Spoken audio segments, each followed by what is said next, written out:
Thank you for the time and the attendance. We're DonorVoice, a behavioral science fundraising agency, and a big part of that behavioral science lens is recognizing what we all probably take for granted, and that is that people are different. And if people are different with different motivations and different rationale for support, we probably need to get in the business of matching our message to those people. That's what we call personalized matching, the what we say part. This session is not about that. You can find, again, on the DonorVoice YouTube channel, some webinars that we've done on that topic. We publish 3 times weekly in the Agitator blog and write prolifically around personalized matching. So there's plenty of content there. Equally important to what we say is when we say it. That's personalized pulsing. People have a very strong kind of behavioral preference for when they interact with the brands. And matching up to that is a way to have our communication feel personalized above and beyond, or in addition to the message. The fundraising sector swears by RFM as the gold standard for selection. How much, how often, and when someone gives. But in practice, frequency and monetary value are ignored, and recency becomes the only lever. And it's not even a sophisticated lever. It has been reduced to a binary switch, in or out. And everyone who's in gets the exact same treatment, same message, same cadence. And then comes the cliff. Once the recency switch is off, for a certain donor, they drop off the cliff and they're out of your mailing stream. So think about day 365 and 366 here. One day they're receiving everything, and the next day, poof, they're gone. So this creates 2 equally concerning problems. On the one hand, irritation and over-solicitation for some donors, and on the other hand, under-solicitation and missed opportunity for other donors. So what's the alternative? The alternative is to honor their response rhythm. In every donor file that we've seen, we see these 2 audiences. These are names we came up with to describe their giving pattern. So mode of 1 donors are those who make just 1 gift a year. It doesn't matter how many times you ask them, they only give once every year. Responsive multiples are donors who make at least 2 gifts in the same year.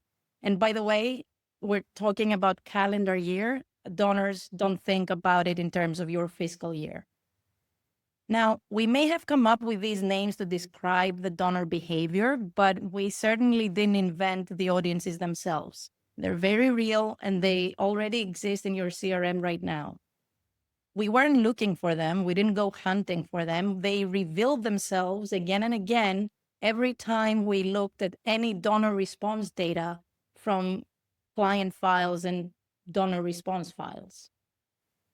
Now, what you'll see in the next screen here is aggregated client data going back to 2016, as you can see.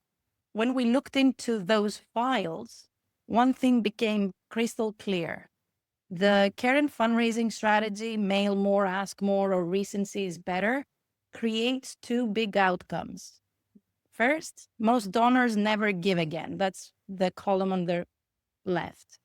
That's the solid majority. Here is 53%, and I'm going to reveal in a second how that plays out in more recent years. The next biggest group gives 1 time a year. Not 2 times, not 3 times, just once. That's mode of 1. And it's not a fluke. We see this time and time again in every donor file, in every sector. And then you have a small fraction of donors who make 2 gifts per year or more. Now, this pattern and these groups stay remarkably stable over the years. If anything, the never give again group has gotten worse. The percentage has climbed up. And we believe that's a direct side effect of the just send another ask approach, when in reality, that just increases irritation and attrition. Now, I'm gonna unpack mode of 1, and then Kevin will take over and talk about responsive multiples. Now, focusing on mode of 1 for a second, here's what they look plotted out. The x-axis shows months since last gift. On the y-axis, you see the likelihood of giving again. Sector wisdom says the best time to ask for another gift is right after they made their first one. As you can see here with real donor data, that's actually the worst time to ask again. This group starts giving again when they approach what we call their anniversary month. They make one gift a year around the same time each year. Now, some people might see this as a weakness, this low frequency of giving. We see it as a strength. It's predictable. It's like a habit. And once you reinforce it and even automate it, you can make giving easier and more sustainable. To treat these donors differently, first you need to find them. Our analytics platform uses a set of business rules that help us identify who these donors are, but also they help us identify their most likely month to give, their anniversary month. And here you can see examples of donor patterns that do or don't qualify. The first one, they made one gift each year for the last 2 years, so they qualify.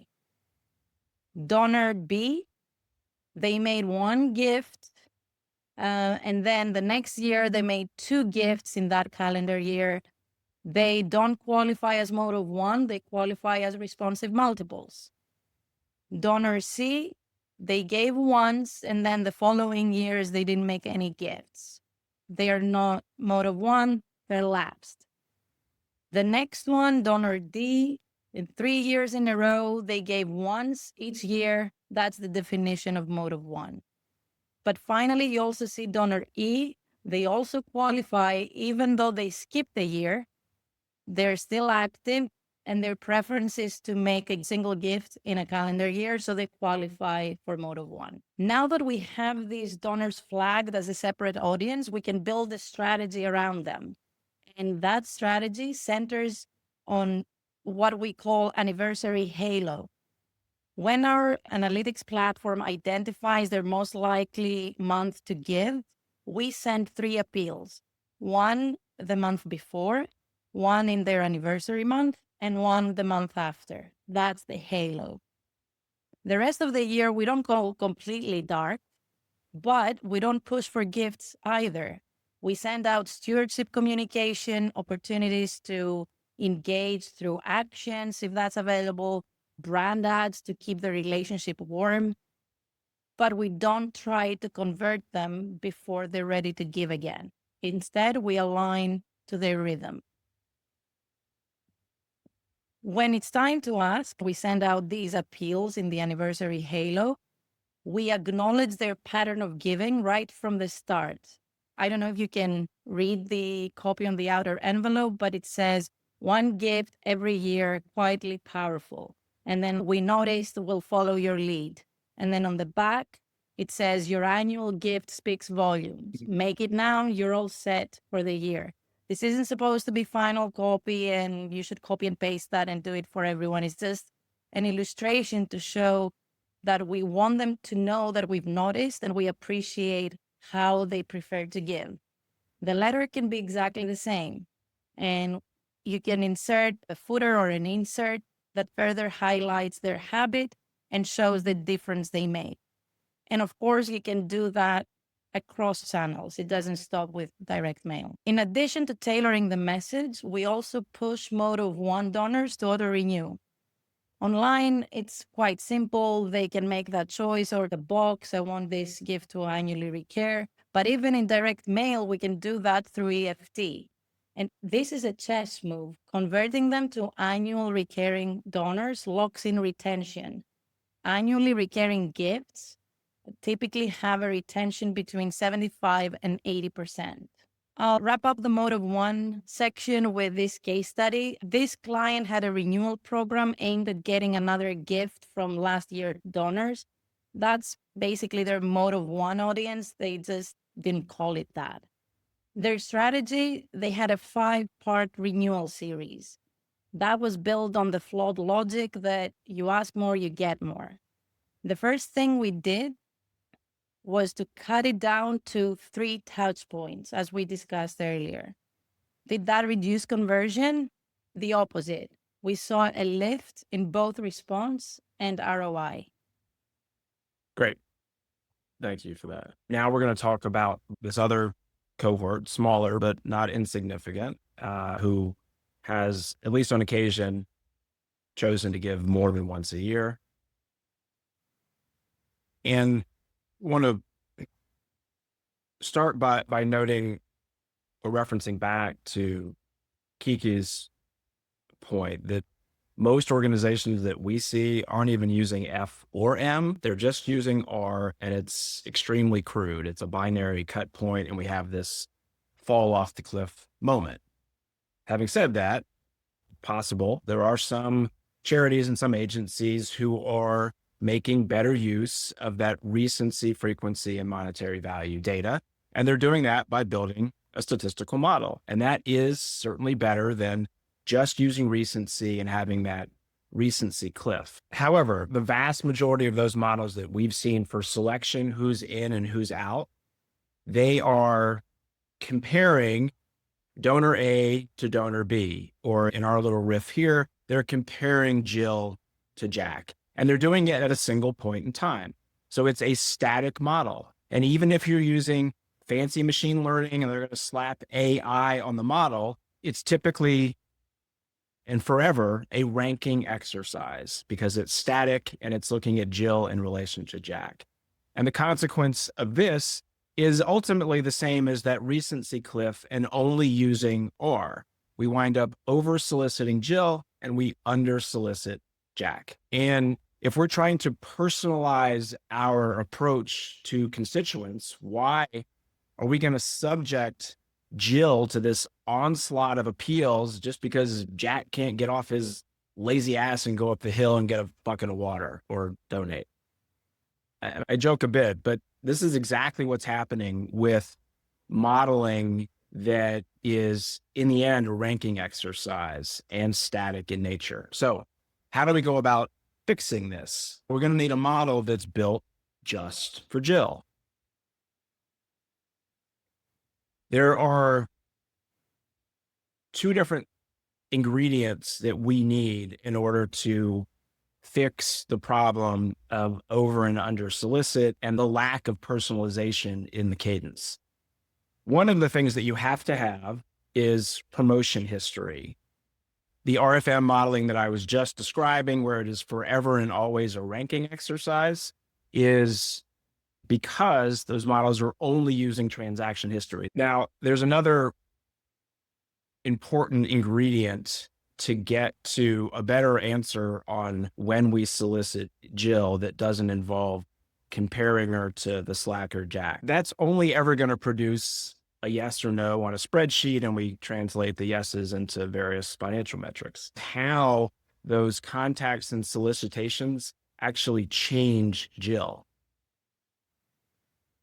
And this is where we have to bring in some evidence-based theory into our modeling. You can't just get a bunch of data and throw it into a machine. You have to be able to have some theory or rationale on why people do what they do and some larger lens onto how marketing and fundraising actually work. And so what we know is that each touch, each solicitation, this cuts across channels. This is not just mail. Each one has a positive and a negative. Each touch can build goodwill. Goodwill is brand memory and the readiness to act, or at least increase the probability that I'll act down the road. It's a positive feature of these solicitations. Equally true is that solicitations have a negative effect. They can create irritation. They also create just inattention. And once inattention sets in, you have a really hard time disrupting that. Both of these effects are very real, the positive and the negative, building goodwill and staying in their memory and creating those connections between the brand and the person and showing that you're still out there doing a good job. Equally real is irritation too now. They're also cumulative. And importantly, they're measurable. And so we have to model these forces explicitly in our modeling exercise. Blocking patterns, these things that are happening in the real world in order to get a better answer on when do I solicit Jill. So this model can be very simply deconstructed. We have the ultimate question, which I'm trying to answer, is should we mail Jill or not on this next turn? That is a function of the goodwill kind of carryover. How much goodwill have we established with Jill? And that baseline effect, meaning kind of her general disposition toward the charity, is pretty darn high. So that's good. But by extension, it means that the added goodwill that we're likely to get with the next appeal is pretty darn low, because her goodwill is probably pretty high as a baseline effect. And then we have to factor in the negative part. If we send this next appeal, are we going to increase irritation and attention? And so conceptual thing that we are answering, which is the part that ought to make sense and really be crystal clear, is that the only time that I want to mail somebody is when my predicted incremental gain, not response rate, is greater than the irritation cost. Otherwise, don't do it. When you build a model that has promotion history plus transaction history, and when we take into account the very real cumulative effects of mail or any other marketing, fundraising, outreach, which again are both positive and negative, this is the worldview that I want. This is the personalized nature of cadence. I want a model that is addressing Jill and only Jill. Here is what the modeling looks like in CRM spreadsheet view. Very simple, very easy. It's visual. This is real data. These are constituent IDs. And for each donor, each human being, we've got the 12 months arrayed for our future forecast as we try to allocate and budget and plan for the year. And 1 means we mail and 0 means we don't. And lastly, here's some proof that the model is actually doing a good job. What you're seeing here, the red dots are individual donor predictions. They're arrayed on the x-axis with time, so months. And for the y-axis, it's gift or no gift. So it's binary. It's a 1 or a 0. And so the x's, the red x's, are oriented top to bottom. If it's towards the bottom, like you can see most of the red x's, it means it's toward the 0. And that probability cut point of 0.5 is what the yellow line is reflecting. These are low probability likelihoods that they're going to give, hence no mail for these people. And the blue line reflects actual behavior. So by definition, every blue dot, which is a blue human being, represents a human being, lives either on the 1 or the 0. They either gave or they didn't. And as you can see, most of the blue dots, X's, live on the 0 line, which should match up with our reality because the vast majority of people don't give when we ask for money. The ones that are up here represent the giving behavior. And you can see the pattern holds with what you would expect. We start to see a lot more blue X's on the 1 line as we get towards the end of the year compared to other times of the year. Importantly, for the red X's that are above the 50% probability line, there's often a corresponding blue X. That means that we are correctly predicting the people who are going to give. These are the folks that we're going to mail, these 3 X's in this case for that month of May. And we can see that we've got 3 or 4 people up here. So we're doing a very good job of finding those people who are likely to give in any given month. That covers all of the main points that we wanted to cover today. And I can't underscore enough that it seems very familiar to us that we would ideally want to segment to try to tailor the message, and whether that personalization is superficial or more robust. We seem to assign value to that, the idea that we ought to personalize the message in some form or fashion. It's equally important to personalize the cadence part of this, because that behavioral rhythm that folks have is very real, and it requires, at the start, recognizing you've got 2 audiences, those people who only ever give once a year, and your attempt to change that behavior is going to be met with disappointment. It is very well locked in, and we need to abide by it. We should be satisfied that they're highly satisfied with their annual giving. And as Kiki noted, trying to lock that in to auto renew is a massive lift in your overall lifetime value. Equally important for those people who are going to be the smaller subset, but not unimportant given their financial value and their lifetime value, the responsive multiples. You've got to get promotion history in the mix, and you got to have just an ounce of theory that acknowledges the positive and negative features of marketing, which is goodwill on the one side and irritation on the other. Kiki, anything else you wanted to share, or should we dive into questions? Small note that this is their personal preference on how they want to support this mission. It doesn't reflect how much they care or don't care about the mission. It's just maybe linked to their capacity or other personal circumstances. This is how they prefer to support you, and trying to convince them to do otherwise or give more frequently is a lost cause. The best thing you can do is accept it and acknowledge their behavior and make it easier for them. That's just an additional note, that it doesn't signal how much they care about the mission. Yes, there are lots of people at high commitment by our measure, which is the measure of that relationship strength, their attitudinal kind of connection to the brand. Very high commitment, only ever going to give once a year. Those are two very strong preferences they have. They love the organization. They want to be committed to it mentally, and they want to be a loyal supporter financially, but only on their terms. How do you convert a 1x donor into a 2x per year donor? I can tell you that the current approach to that is we just bury them in solicitations. It's ask more, make more. That is a wildly flawed approach. So we would argue that your much better financial return, much better, is to acknowledge the 1x a year donor and get that person on auto renew and reduce your spend against them. That is a sea change win financially for the file. Then, and only then, once you identify this cohort, you've got them on a solicitation cadence that matches that behavior, and we are now getting our one time a year gift with 3 solicitations instead of 14 or 16 or 20, which is exactly what happens now. First of all, you've reduced the irritation for those people. You've decreased the chance that they'll stop giving. And then if you have them on auto renew, you've got an 80% retention rate baked in. Start there. Then you have this audience identified, and some portion of them will be on auto renew. Make it your life's mission to get as many as possible on auto renew using all sorts of channels, text, phone, you name it, to make that request.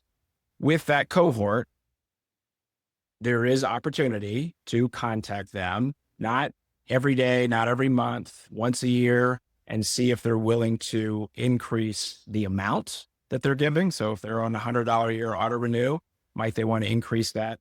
Or yes, possibly increase that to twice a year, but you have to provide some rationale, and it ought to be contextually arrived at. So find your brand, figure out what on the calendar makes sense, that has you've got some real connection to it. If it's a religious charity, it's religious holidays. If you can come up with whatever the linkage is, but have some rationale for why you want them to give twice a year, and you'll increase the chance they actually do it. But what you shouldn't do is think the current industry approach, burying people in solicitations, channels, by the way, is going to work. It's a fool's errand, and it has a very big negative consequence, not just for those people, for all of those donors. How do you model new donors? Yeah, that's a good point. So when we think about categorizing people based on their behavior, we've talked about mode of one today and responsive multiples. The third audience, which we aren't going into great depth today, but we will have a webinar session, I'm sure, on, is the new donor cohort. So how do you model new donors? New donors require a very specific journey that is, in our view, abiding by the medical profession's do no harm. What we know is that the standard kind of operating procedure for new donors is, for most charities, is just throw them into the deep end of the pool, bury them in stuff, and have a hope strategy that they stick around. We know that most new donors don't give again. So that feels like something we need to protect ourselves against and try to have a journey that is going to avoid that really massive negative, most likely consequence of never give again. Then recognize and accept the reality that if the new donor is going to give again, the most likely chance for their behavior pattern is once a year. So we have a very specific journey that is tied to the psychology of giving and having touch points that are delivering on that psychology for new donors. But it definitely abides by those hard, cold realities of what the current sort of volume model has produced, and a do no harm adage of trying to avoid having them wind up in the lapsed bucket where the vast majority wind up today, and recognizing, accepting, and being satisfied with the next most likely outcome after not give again is once a year. I just answered one about emergency appeals. My response was, when an emergency happens, donors in a way expect you to do something about it. And they also react differently to emergency communications than they do to standard appeals. Emergency asks don't increase irritation as much. There is a solid reason why you're asking for a gift. So yes, we can keep those in when there is an emergency. Another question is, how do you identify the annual giver versus multiple giver without asking regularly, at least for a limited time? Right now, we already have a bunch of data from previous years to identify mode of one and multiple givers. Then for new donors is what Kevin just talked about. It does require recognizing that you need a new donor strategy, because chances are your current new donor strategy is not very good, meaning that there's very high attrition and quitting after that first gift. And if new donors are every charity's biggest pain point, because it's where all the loss is occurring, and improving that new donor retention rate is win number one. And then, yes, there is a period where we're not entirely sure where this new donor who has given their second gift is going to net out. Are they going to right size into mode of one? If I was betting in Vegas, that's absolutely what I would bet, because it's the most likely outcome. And so you could do a lot worse than new donor goal is getting them to become this mode of one donor on auto renew. You would have a massive improvement in your financial health if you treated every new donor as a mode of one donor and ignore the possibility, even though it exists, that they might be willing to give twice a year. It's a pretty rare occurrence, by the way, the people who are giving multiple times a year and doing it every single year consistently. It's a bit of a unicorn. And we built this entire fundraising apparatus around the unicorn. And we're in a lot of ways suggesting we need to recalibrate our expectation here. Let's see, what else do we have? Kiki is DD build models for orgs that are not full service clients of DonorVoice. Yes is the short answer. We could run all of this for an organization that is not a full service AOR client for DonorVoice and provide the mode of one part and the responsive multiple modeling. Have you looked at how stewardship actions, in particular thank you calls, donor impact reports with reply envelopes, affect chance of moving from one gift to two gifts? These touch points were also included in the analysis for the mode of one and response multiples. So whether it was a stewardship mailing, it was counted as in the promotion history, and then whether a gift was received or not was also counted. If an organization has not kept promotion history and has only transaction history, what steps can they take now while they begin building promotion history? It has to exist, promotion history file. Maybe it's not stored, or maybe the agency took it, but the printer knows who they mailed.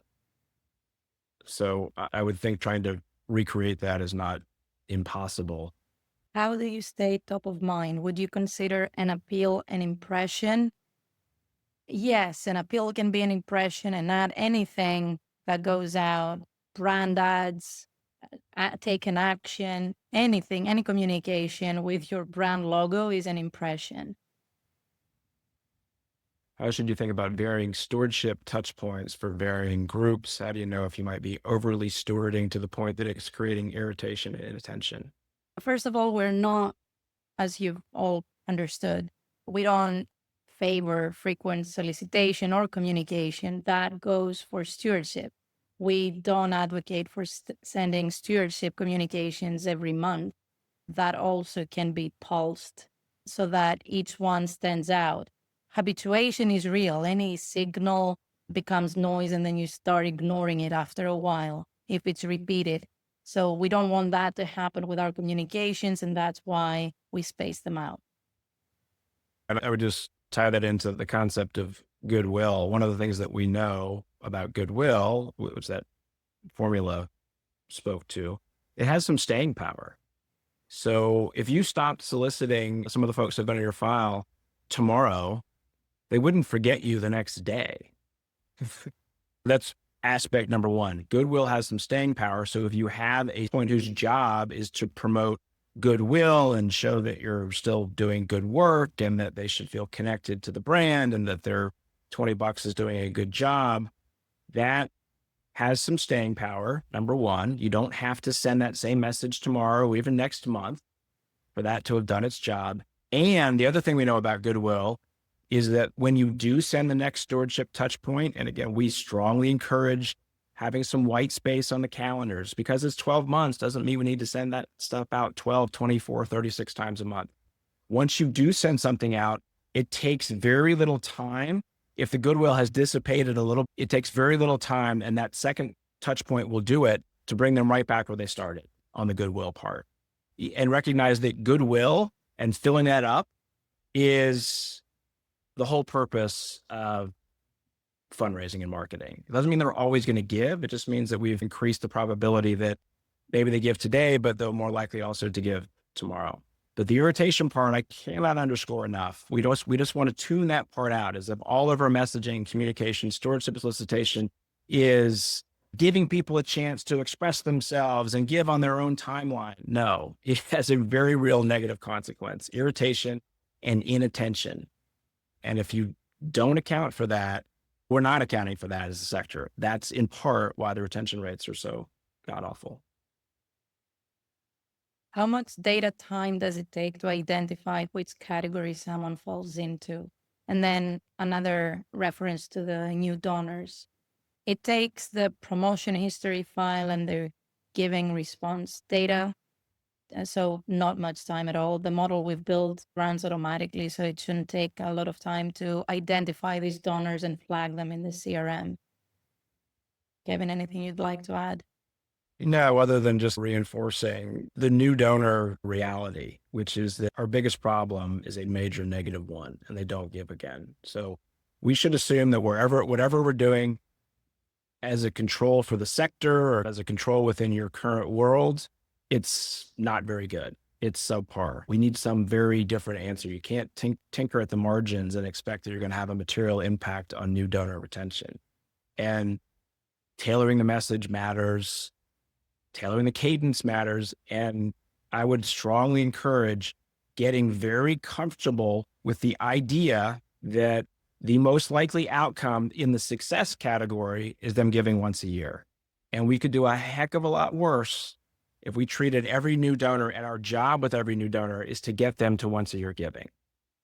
Again, the vast majority of them don't give again. And even the second gift, there's a great false belief that the second gift is somehow the key to success.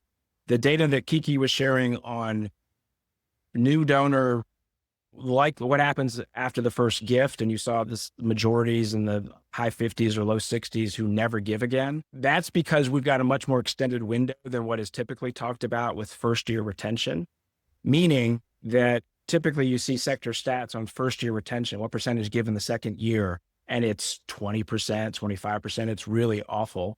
And that's a problem.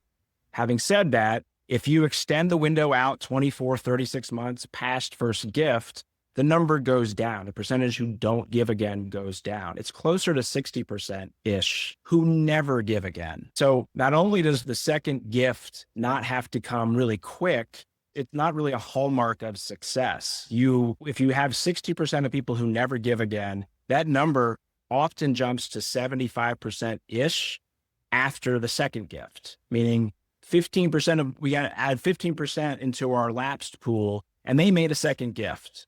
So we should not consider that some hallmark of success. We should not think that we have to get the second gift early. That is a just flat out misconception, and it just breeds frequency model of ask early and often. So I want people to get comfortable with the idea that it is a huge win of success to get your new donor locked into this habit of giving once a year. There is one about solicitation overall across organizations. So not within any one organization's control, but I imagine they tune out due to over asking, not specific to one organization, but rather as a result of many organizations asking too often. A donor may get too much mail and start responding to all asks. Is there any way to consider this? Yes, you're right. Over solicitation across nonprofits creates this aggregated load, but donors don't tune out everything equally. First of all, they're going to tune out mailings or messages from organization and mission they don't have any connection with. So out of the door, they don't think about it. They don't pay attention to it ever again.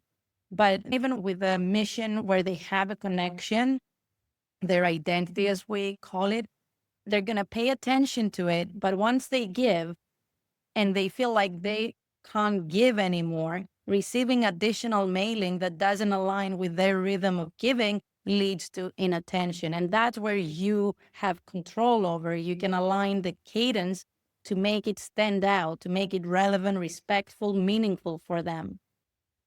I've heard this rationale that we've got to be out there constantly because these donors, we're renting these names. It is the grossly overfished pond, which is a very accurate metaphor, and that we need to match the other groups who are mailing these same names. It does not work out. That external problem of you renting names and then those people being buried in solicitations from other groups is beyond your control if you're going to rent those names, and pretty much everyone is renting those names. But to think that we've got to match like this mini nuclear arms race and that's our path to success is guaranteed to lead to higher irritation and tune out with those supporters. Because as Kiki noted, they're not giving inattention and tune out kind of equally across the board. There is some opportunity to stand out from the crowd. Recognizing that macro environment ain't great, but you're not going to fix that. You can also face outside that pond, but that's a different conversation and webinar. That is very true. Yes, that's a better option. One more question. What platform do you currently use to identify and segment different giving cadences? It's a custom data warehouse deal, but at least for Motive One, you could get GPT to do it. It's business logic. It's not complicated math, and GPT can actually do complicated math too. You'd be a lot worse off than just in a kind of DIY mode, focusing on Motive One and having GPT do it for you. The other model, I would grant, is a bit more involved and not something that GPT could pull off unless you had some analyst that was attuned to all of that. Is a Motive One giving pattern an argument for using a membership model? We've done a lot of work in the conservation space, as a for instance, where that is a very common thing to refer to those donors as members. And we have done analysis and insights work where we've found for some of those groups that member label, which is an identity. I mean, it's a light identity. It's superficial in that anybody could call them a member, i.e. every other conservation group on the planet. And we all know that those people are getting mailed by all of the conservation groups because they're in that overfished pond. But we have done analysis, and this kind of gets to can we stand out and be different, where some of those groups have done a good job of having that label actually mean something to the person, where they assign value, even though it's superficial, the member label. Other groups, not at all, where we have recommended just get rid of the member language. So there's two things going on. Does that member label mean something to them intrinsically, or can you create a membership experience that makes that membership term mean something to them? That's separate and apart from the Motive One thing. Having said that, yes, there is then the need opportunity, because we have the expectation that if it's a membership, it's on an annual pattern, get them on auto renew. I will say that the idea, and most of the conservation groups fall down here too, they have their renewal series. And because most of the agencies that are supporting them operate on a volume model, the only thing better than the 3-part renewal, member renewal, is a 4-part, and then a 5-part, and then a 6-part. And then on top of that, I'm going to send out 8 things I call appeals. Internally, I label them appeals.